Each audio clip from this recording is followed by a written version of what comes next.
In this episode, we are going to stop you from sounding like a robot when you talk about the weather. If you only say, "it is nice," or "it is bad," you are killing the conversation. We're fixing that today. Welcome to Pocket English. Today, we are upgrading your vocabulary. First, we'll replace hot and cold with words that natives actually use. Second, we'll practice 3 emotive phrases to show your personality. And finally, we have a listen and repeat session so you can use these tomorrow. Let's make your English sound natural. Let's start with the cold. When you walk into an office or meet a neighbor and say, "It is cold today," you are technically correct, but you are missing a huge opportunity to connect. Cold is too vague. We need to be specific because the type of cold tells a story. Imagine the weather is slightly cool, maybe in the evening or early morning. It's not freezing, but you definitely feel it. Don't say, "It's cold," say, "It's a bit chilly."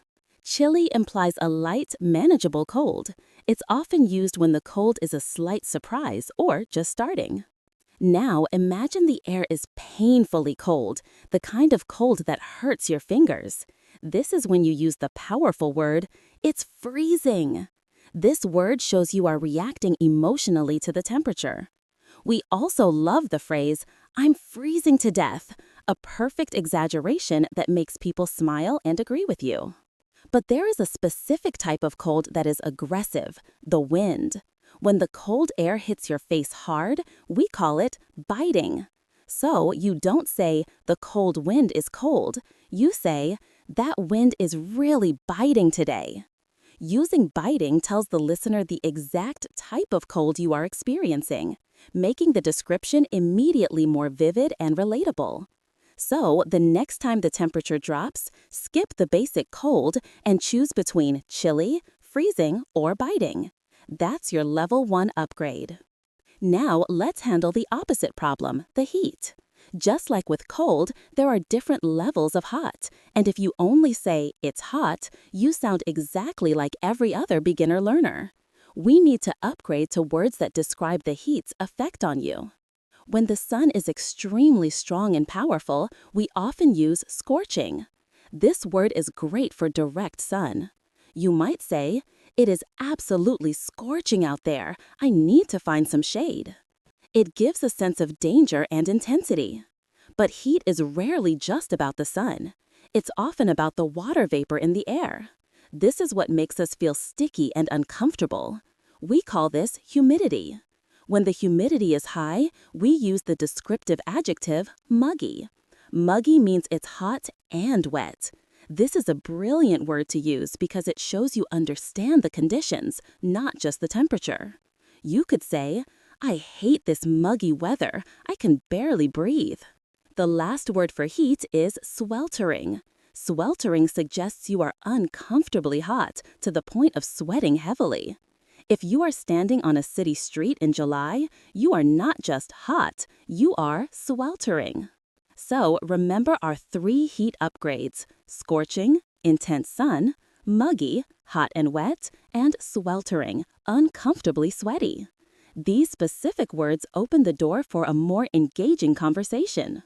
Let's see how using our old basic vocabulary versus our new upgraded vocabulary changes a simple dialogue.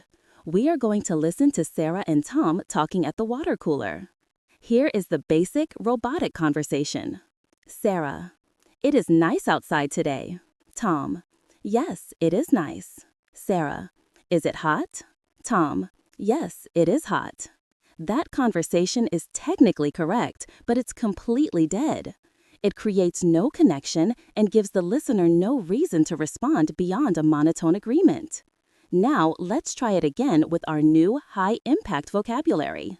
Sarah: "Wow, the sun is absolutely scorching today, isn't it?" Tom: "It really is, and I feel like it's getting really muggy already. I hope we don't get a late afternoon thunderstorm." "Oh, I hadn't checked the forecast. If it gets muggy, I'm definitely going to be sweltering on the bus ride home." See the difference? Sarah started with a strong observation, scorching, which prompted Tom to agree and add more information, muggy, thunderstorm. That's how real small talk works. It's about building the conversation, not just stating the obvious. To keep growing these skills and avoid sounding boring in other situations, remember to hit that subscribe button. We release new conversation skill lessons every week to help you sound natural. The next layer of sounding natural isn't just about vocabulary. It's about emotion. When you talk about the weather, you are allowed to have feelings. Using emotive words shows personality and makes you instantly more relatable. We call this the emotive upgrade. We often use strong adjectives like glorious, dreadful, or miserable. Glorious is the ultimate positive weather word. If someone says, "It's sunny," you can upgrade your agreements by saying, "Yes, it's absolutely glorious out there." Glorious means perfect, beautiful, and wonderful. On the flip side, we have dreadful and miserable. These aren't just about being cold or wet, they imply that the weather is ruining your day. If the rain is heavy and gray, you don't just say, "It's raining." You can say, "The weather is absolutely dreadful today." This connects you to anyone else who might feel annoyed by the rain. Let's combine these emotive words with our upgraded weather vocabulary. Instead of, "It's cold," try, "I'm finding this weather truly miserable. It's biting cold outside." Instead of, "It's nice," try, "What a glorious day. It's perfect for sitting outside." This is the key takeaway. Weather small talk is never actually about the weather.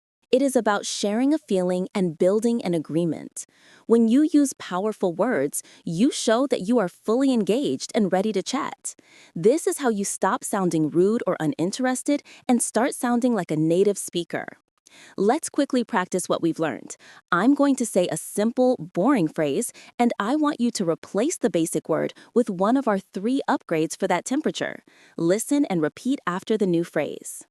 Boring phrase number 1. It is very hot. Your upgrade, it is scorching. Boring phrase number 2. It is raining heavily. Your upgrade, the weather is dreadful. Boring phrase number 3. It is a little cold. Your upgrade, it's a bit chilly today. Perfect. You have just taken a massive step toward conversational fluency. Now for the final and most crucial technique, the pivot. The problem with weather talk is that it often stops the conversation as soon as you say the temperature. To keep the watch time high, we promise to teach you how to turn weather talk into real conversation. The weather is just the starting ramp. The goal is to quickly pivot to a personal topic. This shows genuine interest and ensures you never have that awkward silence again. Here is the formula. Weather observation plus bridge plus personal question. Let's take the biting cold scenario. Weather observation. This biting wind is absolutely freezing. Bridge. I know, they're saying the temperature will drop even further. Personal question. So, are you planning to just stay indoors this weekend? You have successfully used the cold weather to ask about their weekend plans. You established connection, you used advanced vocabulary, and you transitioned immediately to a social topic. Let's try a muggy example. Weather observation. I feel so muggy right now. I hope this humidity breaks soon. Bridge. I heard it's meant to be much clearer by Friday. Personal question. Do you have any plans to enjoy the sun if it clears up? See how the weather becomes irrelevant almost immediately. It was just the tool to get the conversation moving. This is the difference between surviving small talk and winning at small talk. You now have the tools to avoid sounding basic and even sounding rude by giving flat, uninteresting answers. You have level 1 vocabulary, chilly, freezing, biting, scorching, muggy, sweltering. You have level 2 emotive words, glorious, dreadful, miserable, and you have the pivot technique. Your homework today is simple.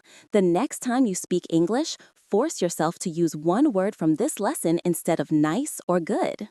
If you found these techniques immediately useful for real-life conversations, hit the like button right now. It helps us know what kind of lessons you need next. And if you want more pocket-sized, actionable English practice like this, subscribe to Pocket English Podcast and ring the bell so you never miss a lesson. You are one step closer to sounding truly natural. Keep practicing these pivots and you will see your confidence soar.